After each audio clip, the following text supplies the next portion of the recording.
আমাৰ প্ৰাণৰ শিল্পী জুবিন গাৰ্গৰ দেহাৱসানৰ পাছত ছাত্ৰ সন্থাই স্পষ্টভাৱে কৈ আহিছোঁ যে তেখেতৰ শেষকৃত্য আৰু তেখেতৰ সমাধিস্থল সৰ্বোত্তম হ'ব লাগে, কোনো কৃপণালী হ'ব নালাগে আৰু যিমান পাৰি আহল বহলকৈ জাকত জিলিকাকৈ বিশ্বমানৰ হ'ব লাগে, সেই কথাটো ছাত্ৰ সন্থাই কৈছোঁ। মুখ্যমন্ত্ৰীগৰাকীয়ে তেখেতৰ শেষকৃত্য আৰু সমাধিস্থল ক'ত হ'ব সেই কথা অসম সাহিত্য সভা, সদৌ অসম ছাত্ৰ সন্থা আৰু তেখেতৰ জুবিন গাৰ্গৰ নিকট শিল্পী যিসকল আছিল তেওঁলোকৰ সৈতে আলোচনা কৰি সিদ্ধান্ত গ্ৰহণ কৰা হ'ব বুলি কৈছিলে।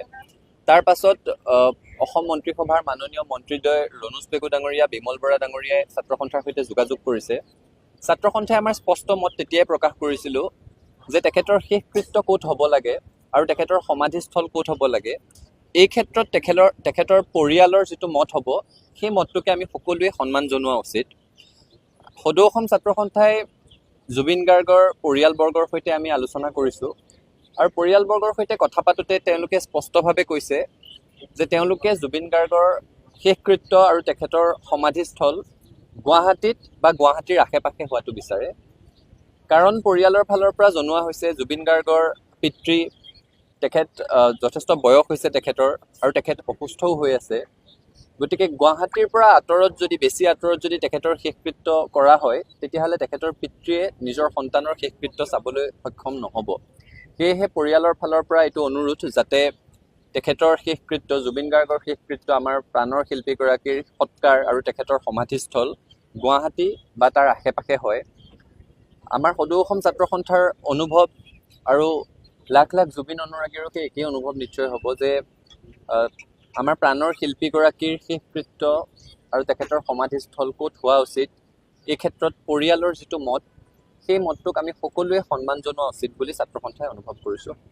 আমি ছাত্ৰ সন্থাই প্ৰথমতে কৈছিলোঁ যে তেখেতৰ শেষকৃত্য আৰু সমাধিস্থল বিশ্বমানৰ হ'ব লাগিব, খুব আহল বহলকৈ হ'ব লাগিব, সৰ্বোত্তম হ'ব লাগিব।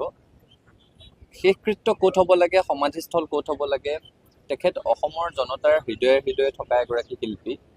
গতিকে সকলোৱে তেখেতৰ সমাধিস্থল, তেখেতৰ শেষকৃত্য নিজৰ স্থানত হোৱাটো বিচাৰিব।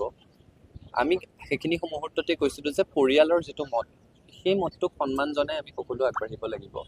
সদৌ অসম ছাত্ৰ সন্থাই পৰিয়ালৰ মতটোক সন্মান জনাব আৰু সেই সূত্ৰে মুখ্যমন্ত্ৰীগৰাকীয়ে যেতিয়া ক'লে তাৰ পাছত দুগৰাকীকৈ মাননীয় মন্ত্ৰী আমাৰ সৈতে যোগাযোগ কৰিলে। আমি অসম চৰকাৰকো এই কথাটোৱে জনাইছোঁ যে জুবিন গাৰ্গৰ শেষকৃত্য ক'ত হ'ব লাগে সেই কথাটো সিদ্ধান্ত লোৱাৰ ক্ষেত্ৰত তেখেতৰ পৰিয়ালৰ যিটো মত, আমি জুবিন গাৰ্গৰ ভগ্নী তেখেতৰ পৰিয়ালবৰ্গক আমি লগ পাইছোঁ, গতিকে পৰিয়ালৰ মতটোকে সন্মান জনাব লাগে বুলি আমি চৰকাৰকো জনাইছিলোঁ। ছাত্ৰ সন্থাই পৰিয়ালৰ সৈতে আলোচনা কৰিছোঁ।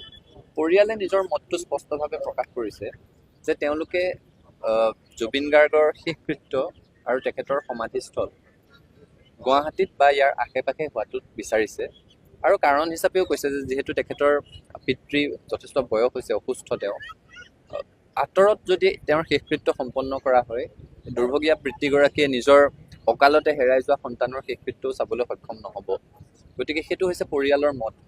পৰিয়ালৰ মতটো আপোনালোকৰ আগত প্ৰকাশ কৰিলোঁ আৰু পৰিয়ালৰ মতটোকে সন্মান জনাই আমি সকলো আগবঢ়া উচিত হ'ব বুলি আমি অনুভৱ কৰোঁ।